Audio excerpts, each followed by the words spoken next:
Hi, everybody. My name is Jason, I'm Caden. I'm Jaden. I'm Eli. and we are the Yahuwah and the Torah channel, and we thank you guys very much for being a part of our little family as we hang out in the middle of the jungle as we discuss scriptures on this early morning day. We hope that you guys are well, and we hope that you guys are truly blessed. And let's go over the calendar. Very first thing that we do every single day, I guess now, is what we do. Is this when we do these is we are on month 2 of our Creator's calendar. We are on day 6 we are on the 6th day of the month, the 4th day of the week. Everyone clear on that? Last night was a full moon, and it was definitely bright. You guys see the moon? You want to see the moon outside? I didn't look. Nothing. Okay. All right. Well, it was bright, wasn't it, Mystical? Yeah, it was very bright. Okay. All right. So let us go through this, guys. This is Yah Scriptures. This is probably the greatest translations of scriptures that you can ever find. It is available right now. $70. You will get all of the Apocrypha. You will get the names of our Creator, the name of the Son, completely restored. And you will find amazing scriptures in this that you will never find anywhere else. There's 3,153 pages. This is a 6-pound, 2-ounce book. Very big book. Has all of these, and then the Apocrypha, which has everything that everything we found that is that we can find that is valid is what we've put into this Apocrypha. Guys, you can get these downloads absolutely free of charge. You do not need to purchase anything if you do not want to. The PDF is right here. The same. The first two downloads right here are the Yah Scriptures combined with the Apocrypha. So if you want exactly what the book is, those two links are for you. If you guys want Yah Scriptures for eSword, here's the PC version and also the iOS version.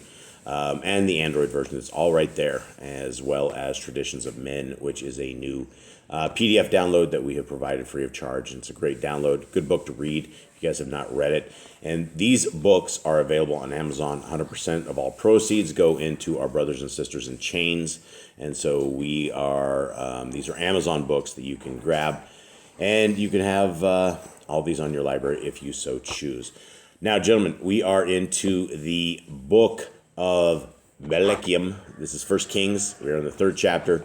Somebody want to give us a recap of what's up? One of David's son rose up, tried to become king. David had Solomon anointed king while he was still alive, so he could see his son become king. David has died. He gave some instructions on people he should not let live anymore.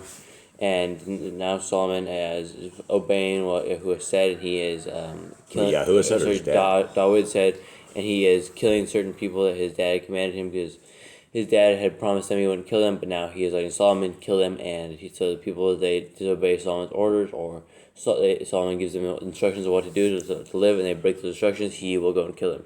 Yeah, and so a lot of people will praise Solomon for everything, right? And so if you read the book of Josephus, it gets really weird about this time, and it is extremely weird in the fact that what we're about to read here, and I'll go over some of the Josephus here in a second, but let's just go over some of the things that Shalom is dealing with right now. Okay, so here is verse 1.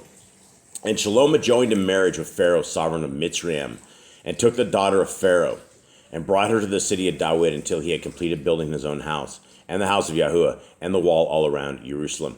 Okay, what did he just do here? There's a lot happened in one verse. But, yeah. He married Pharaoh's daughter. So did he break Torah right here?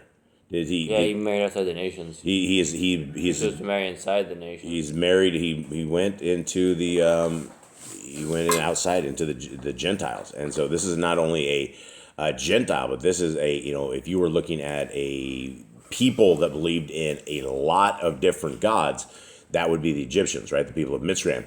And so not only did he join into this kind of family with Pharaoh, which made Shalom very powerful, it made also Pharaoh very powerful, because these two basically joined two kingdoms together on this whole thing. But he ended up with the daughter of Pharaoh. Now it gets worse here, because 2 says only the people slaughtered at the high places for the house for a house for the name of Yahuwah had not been built until those days. Okay, now the high places are places that are not ordained by Yah. These are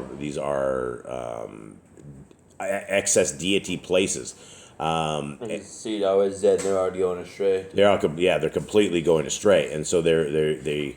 This is very interesting because what Shalom is doing here is going against the laws, statutes, and commandments of our Creator, which is wild because verse 3 says this, and Shalom loved Yahuwah, walking in the laws of his father David, except that he slaughtered and burned incense at the high places, as well as married outside into Gentile nations. 4, and the sovereign went to Gibeon to slaughter there, for that was the great high place. Shalom offered 1,000 burnt offerings on that altar. And so there was a great high place, right? We don't know of great high places. I think he was slaughtering Yahuwah still. He was slaughtering Yahuwah, but he was slaughtering on things outside of what he should have been. 5, at Gibeon, Yahuwah appeared to Shalom in a dream by night, and Elohim said, ask what I should give you. And Shalom said, you have shown great kindness to your servant David, my father, as he walked before you in truth and in righteousness and in uprightness of heart with you. And you have guarded for him this great kindness and gave him a son to sit on his throne, as it is this day.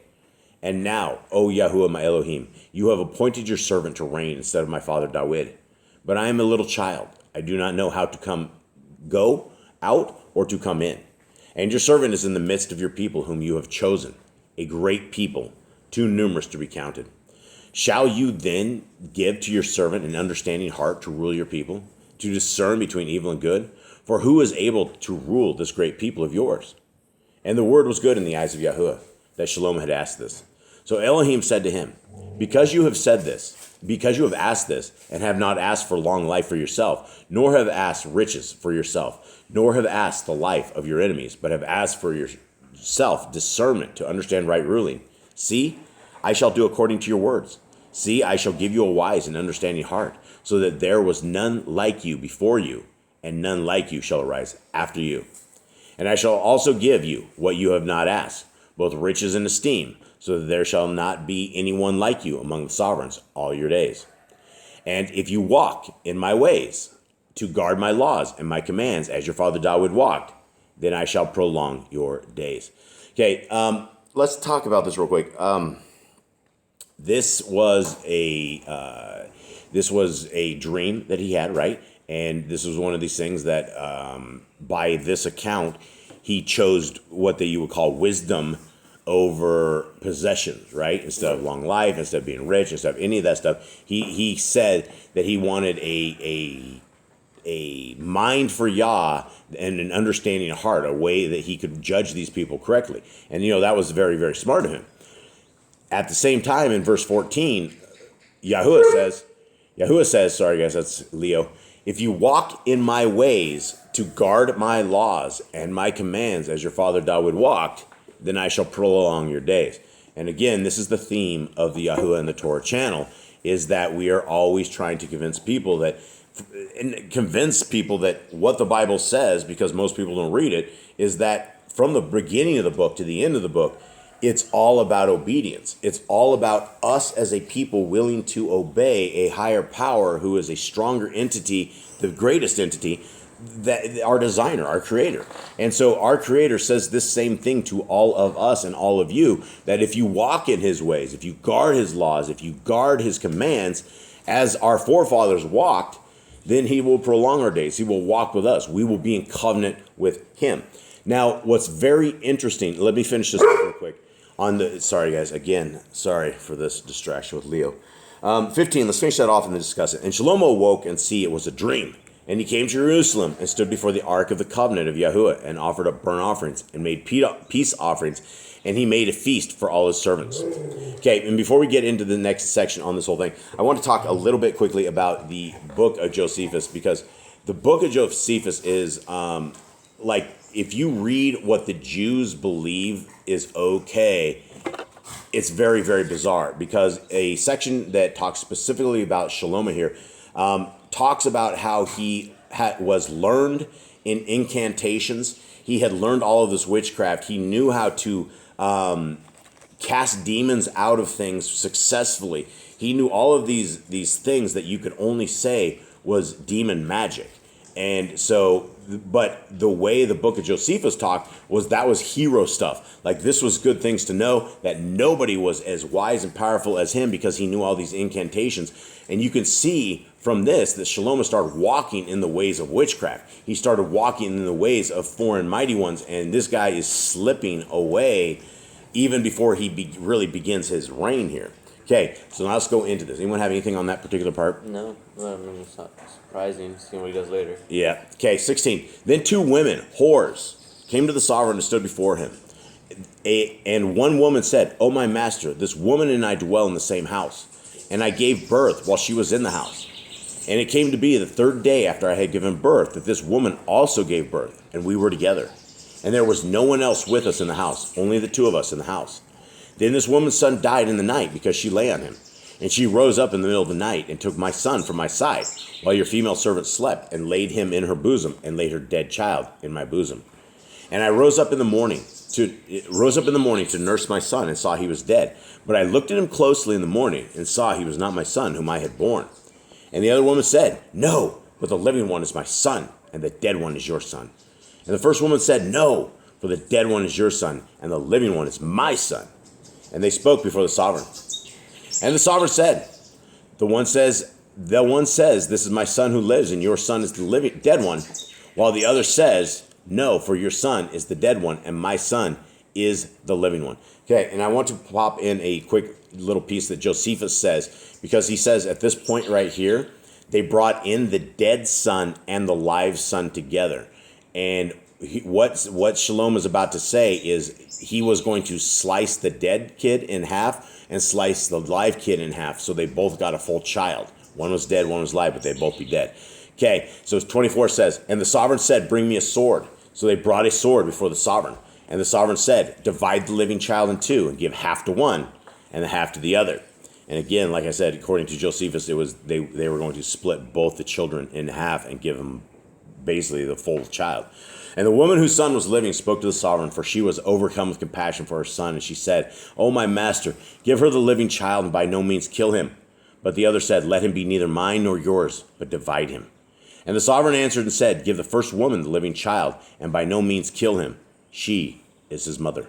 And all Yisrael heard of the right ruling which the sovereign had rendered, and they reverenced the sovereign, for they saw that the wisdom of Elohim was in him to do right ruling. All right. Thoughts, anyone?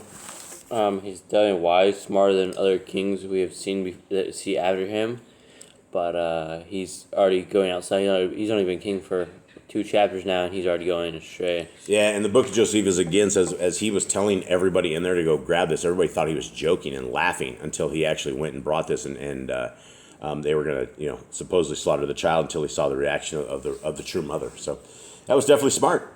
So, all right, guys, with that, we hope you guys have a wonderful day. Thank you so much. We are out. All right, shalom.